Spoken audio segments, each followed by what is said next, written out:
Once upon a time, an ancient Israelite Native American prophet named Moronite compiled 2,700 years of records of his fallen people onto a 60-pound stack of golden plates. He hid these plates in a stone vault on a hill he called Cumorah. 1,423 years later, this same dead prophet returned as an angel to guide a young clairvoyant treasure seeker named Joseph Smith Jr. to the same hill just 3 miles from his house to retrieve these records. On the plates was an ancient dead language that has not been found anywhere else on Earth. Joseph translated the strange characters by burying his face in a white stovepipe hat, gazing at a brown egg-shaped stone in the bottom of the hat, and reading aloud the translated words that would glow on the stone surface by God's power. The plates seemingly weren't necessary to the translation process, and often stayed hidden far out of sight. A scribe would write down the words exactly as Joseph read them off of his stone. When Joseph was done translating, the plates were taken by Angel Moroni, never to be seen again. Joseph knew that people might wonder if the golden plates ever existed at all. So, he had 11 of his close friends and family members swear a witness statement saying that they had seen them. They published this statement at the end of Joseph's newly translated All-American Bible and called it the Book of Mormon. This book proved Joseph's newly restored church was the only true church on earth, that Joseph spoke for God, and that all other religions were corrupt abominations that only paid lip service to God.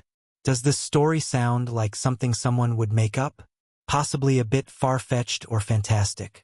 Let's look at a few other reasons why the Book of Mormon is likely a work of fiction. The Book of Mormon is written in Elizabethan English. It uses pronouns like the thou, thy, thine, and verbs like dost, doth, sayest, and saith. This form of English was used by the King James Bible translators because that's how they used informal English pronouns in 1611.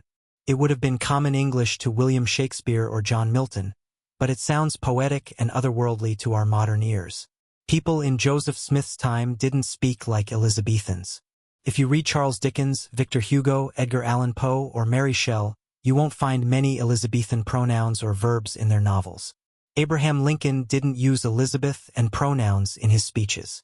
People at Joseph's time used the same pronouns and verbs that we do today. It goes without saying that Israelites and ancient Native Americans didn't speak Elizabeth in English either. So, there's no logical reason why this form of English should be found in the Book of Mormon translation. Joseph employed a form of English that was already 200 years out of fashion because he wanted his new Bible to sound like the old one. It was not the result of a translation from an ancient language into the common modern English that he spoke, but an intentional creative choice made by an author who wanted his book to sound and feel biblical. In order to sound as much like the Bible as possible and possibly to pad out the pages, Joseph copied large portions of the King James translation of the Bible directly into the Book of Mormon. Over 15% of the Book of Mormon text came from the 1769 edition of the King James Bible. This includes translation errors unique to that edition, as well as the italicized words added by the translators for clarity that weren't found in the original text. It would be plausible to find Old Testament quotes in the Book of Mormon since Lehi's descendants had access to the Old Testament when they left for the Americas. However, these verses should not be word-for-word identical to the King James translation or contain scribal insertions from that translation. A translation of the same verse from a different language by a different translator into 19th century English should have a lot of unique differences in wording. Joseph forgot to put things in his own words when he copied King James's homework. Much more damningly, there are dozens of examples of New Testament verses written long after the Nephite continental separation that somehow made their way verbatim or closely paraphrased into the Book of Mormon. Here are just 40 blatant examples. I'll put a link to them in the description. I encourage you to look them up and compare them for yourself.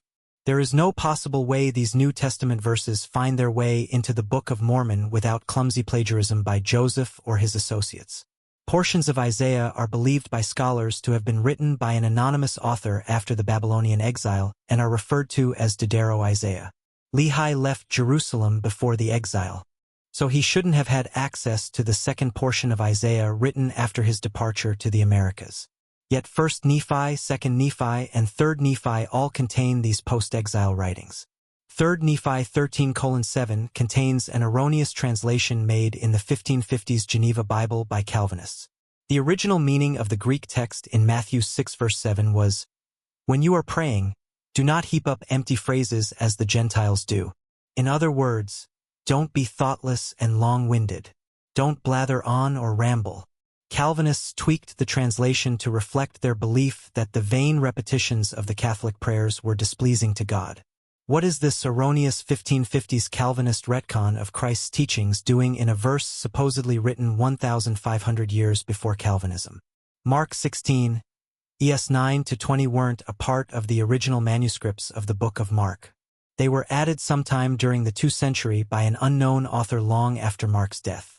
They likely shouldn't be included in the Bible, let alone the Book of Mormon. So, how did verses 17 and 18 written in the 2nd century in Palestine by a mystery author end up coming out of the mouth of Moroni verbatim in Mormon 9:24? The obvious conclusion is that Book of Mormon characters are fictional and that Joseph borrowed their dialogue from the King James Bible in 1829. There are at least 4 samples of Reformed Egyptian characters copied from the golden plates before they vanished into heaven. John Whitmer wrote 7 lines of Reformed Egyptian on a piece of paper now called the Characters document. The same characters appear on an 1844 broadside advertising the Book of Mormon and in the writings of 2 of Joseph's scribes. There is no question that these characters were endorsed by Joseph Smith as being language copied directly from the plates. These samples are all that we have to confirm or debunk Reformed Egyptian as a language. No linguist has ever recognized these scribbles as being a true language. Charles Anthon described them as Greek and Hebrew letters, crosses and flourishes, Roman letters inverted or placed sideways, anything else but Egyptian hieroglyphics. The marks in the paper appeared to be merely an imitation of various alphabetical characters and had, in my opinion, no meaning at all connected with them. John A. Wilson, professor of Egyptology at the University of Chicago, wrote, "From time to time there are allegations that picture writing has been found in America. In no case has a professional Egyptologist been able to recognize these characters as Egyptian hieroglyphs. From our standpoint, there is no such language as Reformed Egyptian." Anthropologist Michael D. Coe, an expert in pre-Columbian Mesoamerican studies, wrote, "Of all the peoples of the pre-Columbian New World, only the ancient Maya had a complete script. In other words, Mesoamerican glyphs are the only documented examples of written language in the Americas before Columbus. No parchments, tablets, pottery, or metal plates have been found anywhere in the Western Hemisphere that contain anything resembling Joseph's Reformed Egyptian. The consensus of experts in Egyptian, Mayan, or Hebrew language is that these clumsy scribbles carry no meaning and are not an ancient language. The Book of Mormon text could not have been produced from them. The Book of Mormon claims that the Americas were left empty after the Great Flood and were repopulated soon after by Jaredites who came to number in the millions before their complete demise.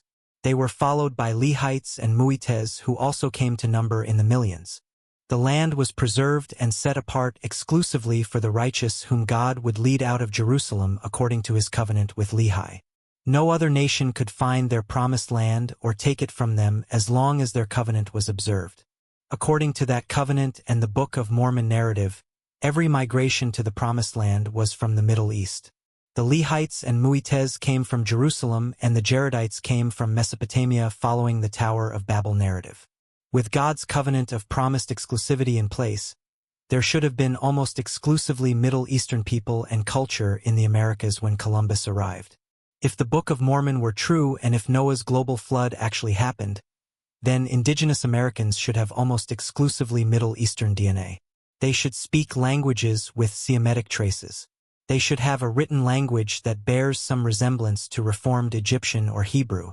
They ought to practice religions or have oral traditions that have strong Hebrew influence. They should be advanced metallurgists capable of working iron, steel, and brass as described in the Book of Mormon.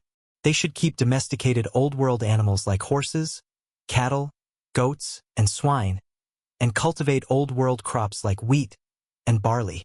According to the Book of Mormon, it's virtually impossible that all of this DNA, language, religion, technology, husbandry, and agriculture would disappear within 1,000 years. And yet, all evidence gathered to date suggests that Native Americans migrated from East Asia via the Bering Strait around 20,000 years ago in several waves. They were never wiped out by a global flood at any point following those migrations. There's no evidence that they ever encountered anyone from the Middle East until after Columbus.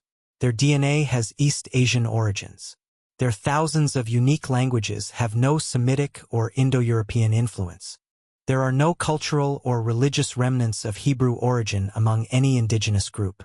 There's no evidence they developed steel, iron, or brass work. They domesticated dogs, alpacas, llamas, and turkeys, and kept guinea pigs, deer, turtles, and birds as pets. None of these animals are mentioned in the Book of Mormon, but are featured heavily in Native American creation stories.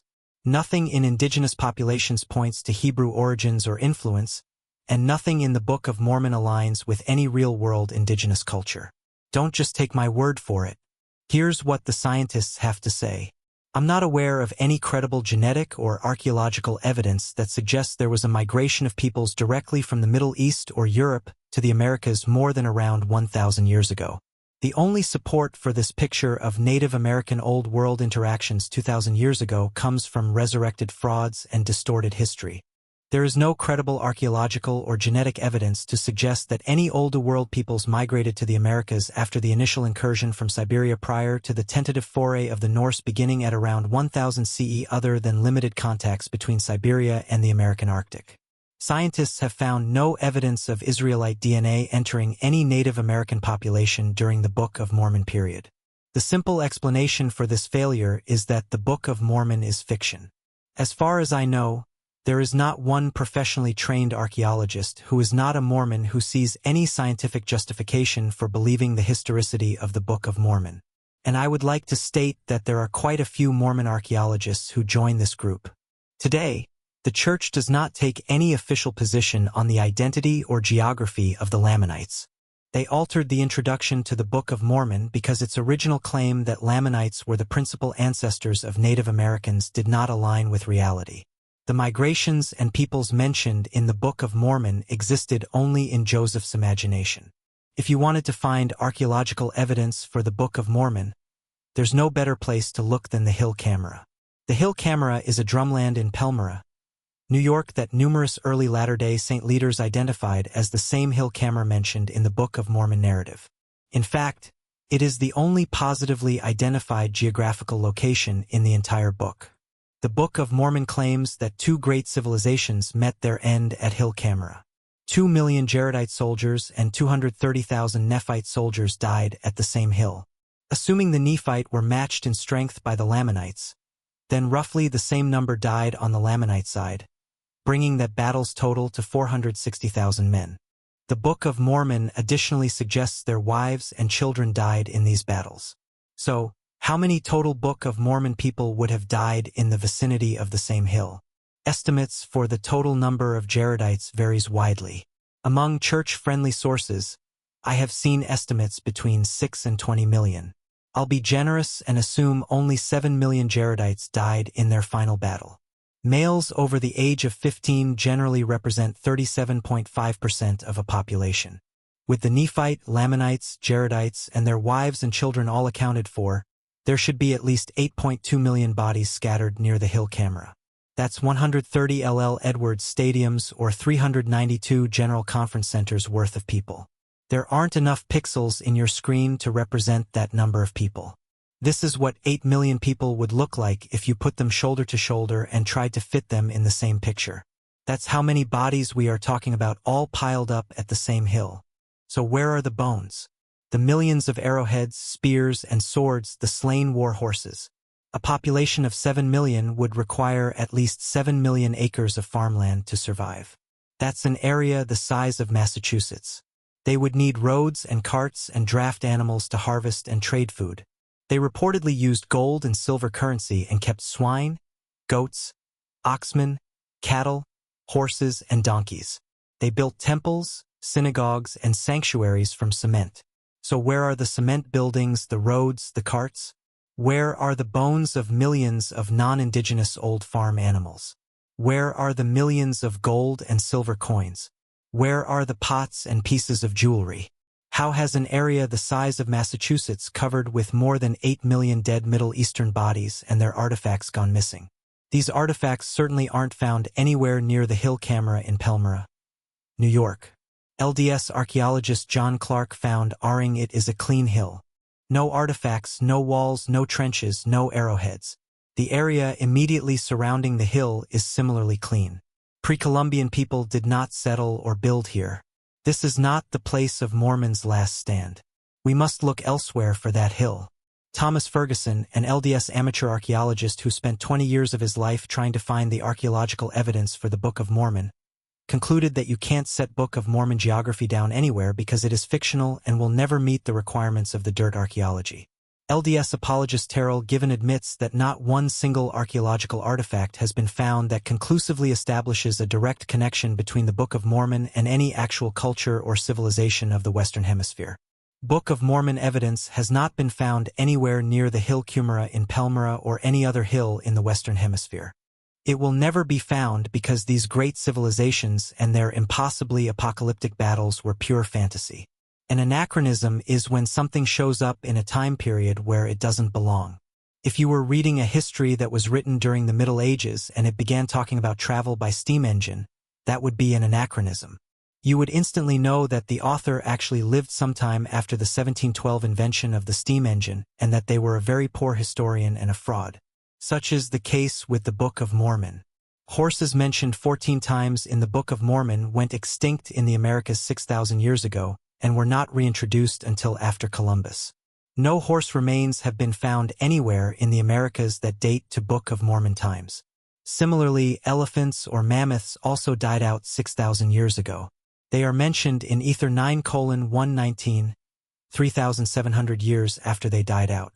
Cattle, oxmen, goats, swine, barley, wheat, chariots, iron, steel, and brass are not anywhere to be found in the Americas before 1492. And yet, the Book of Mormon treats them as a normal part of life for an ancient indigenous American. This is because the book was written by a modern European American drawing from his personal life experience rather than actual indigenous American history. In 2 Nephi 3, Lehi tells his son Joseph that Joseph in Egypt prophesied of a future choice seer who would also be named Joseph after his father Joseph. In other words, the Book of Mormon contains a prophecy of Joseph Smith Jr. and the Book of Mormon. The prophecy says Joseph Jr. will be mighty, strong, highly esteemed, as great as Moses, and great in the eyes of God. His enemies would be dumbfounded as he conveyed God's word, bringing the world out of darkness and captivity. He would confound false doctrines, reestablish God's covenants, and restore the house of Israel. The author of this prophecy seemed to have a very high opinion of Joseph Smith Jr. This chapter is a textbook example of the chosen one trope, setting up Joseph Jr. as a long-farrel inevitable hero with unique abilities and lineage destined to fulfill a great mission. It's clear that the author of this prophecy saw Joseph Jr. as the main character of the story and of near messianic importance to the plot. In addition to this self-aggrandizing self-insertion, Joseph also repeated one of Joseph Smith Sr.'s visions 3 times in the Book of Mormon. It takes up 1.22% of the book's text. 1 Nephi 8, 1 Nephi 11, and 1 Nephi 15:21-36 contain a vision of the Tree of Life that perfectly mirrors a vision given by Joseph Smith Sr. when Joseph Jr. was about 5 years old. Joseph's mother, Lucy Macksmith, recorded her husband's vision in her biography of Joseph Jr. Read it for yourself, and see if you think Joseph Jr. may have borrowed a few details. These personal touches in the text betray Joseph's authorship and reveal his Messiah complex. There are numerous errors and inconsistencies in the Book of Mormon text that seem to indicate poor authorship. King Zedekiah, formerly known as Netanyahu, was installed by the Babylonians after they had laid siege to Jerusalem in 597 BC. The Book of Mormon says that Lehi was prophesying the destruction of Jerusalem during Zedekiah's reign, and that he left Jerusalem in 600 BC. In other words, Lehi left Jerusalem 3 years before Zedekiah was made king and before he was known by the name Zedekiah. If Lehi had left in 600 BC, the king at the time would have been Jehoiakim. Apologists have placed Lehi's departure as early as 605 BC and as late as 596 BC. At 605 BC, Zedekiah would be 13 years old, known as Netanyahu, and his older brother Jehoiakim would be king. It would make no sense for Lehi to reference the first year of the reign of Zedekiah. At 596 BC, Babylon would have already taken Jerusalem, plundered their temple, and exiled or imprisoned thousands. It would not make sense for prophets like Lehi to face ridicule or persecution for predicting the city's future destruction, as they had already experienced Babylonian destruction. No matter where you place Lehi's timeline, things don't add up. Mosiah 21:28 originally identified King Benjamin as the man responsible for translating the records of the Jaredites. However, Joseph later realized that King Benjamin had died earlier in Mosiah 6. So he changed the name to Mosiah in the 1837 printing of the Book of Mormon. The same mistake had been missed in Ether 4:1 and was later corrected by the Church. 1 Nephi 12:18 was changed to remove the name Jesus Christ and replace it with Messiah. This is because 40 years later in 2 Nephi 10:3, Jacob says an angel revealed the name of Christ to him. He wouldn't need this angelic revelation if the name of Christ was already known to his brother Nephi decades earlier. Likewise, Nephi couldn't have known the name of Christ already if Jacob was the one to reveal it decades later.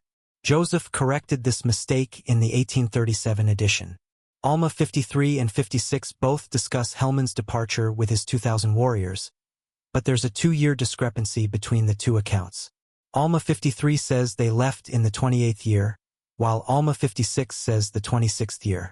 This discrepancy has not been corrected.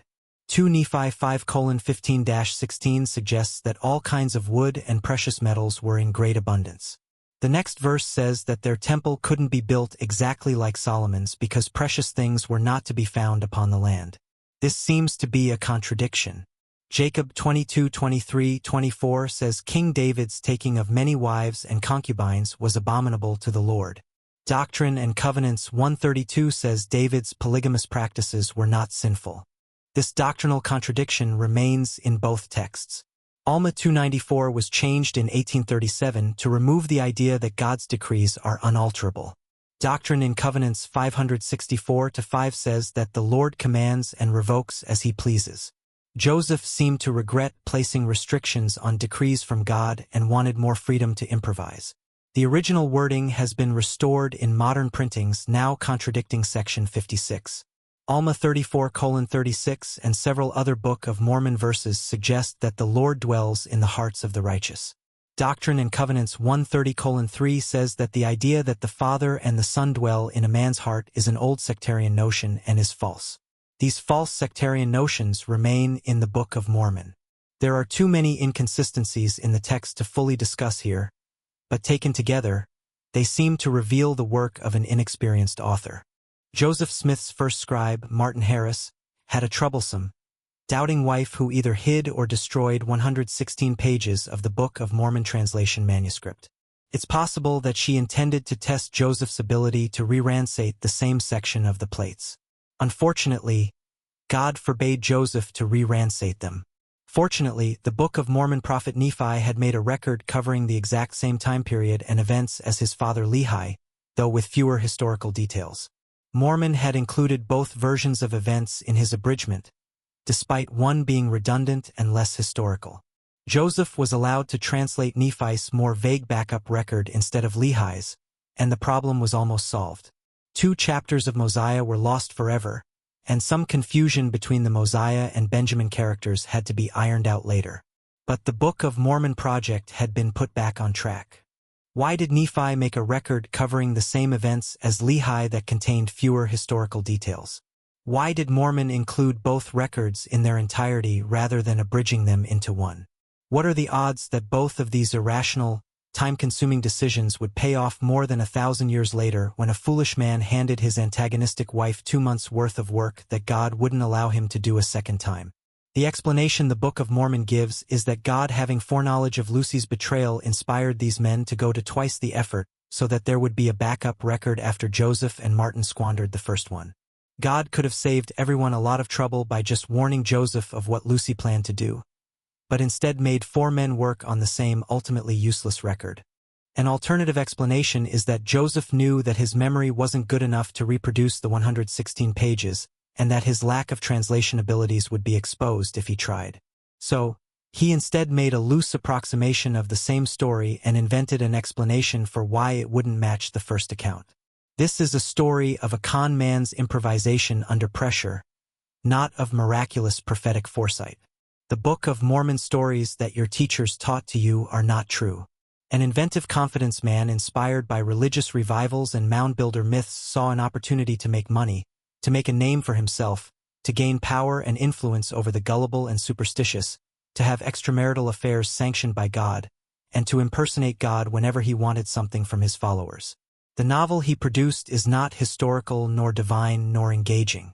Only those most invested in it being true find any value in its words. It's a racist and false origin story for Native Americans that explains how their dark skin is a curse from God that makes them filthy, loathsome, and revolting, and that only joining the Mormon Church can release them from the curse and make them white and delightsome once more. Its canonized racism is an embarrassment to anyone tasked with defending it. 200 million copies of the Book of Mormon have been distributed by the Church, and nearly as many copies have been thrown in the trash where poorly written, plagiarized, racist fiction belongs.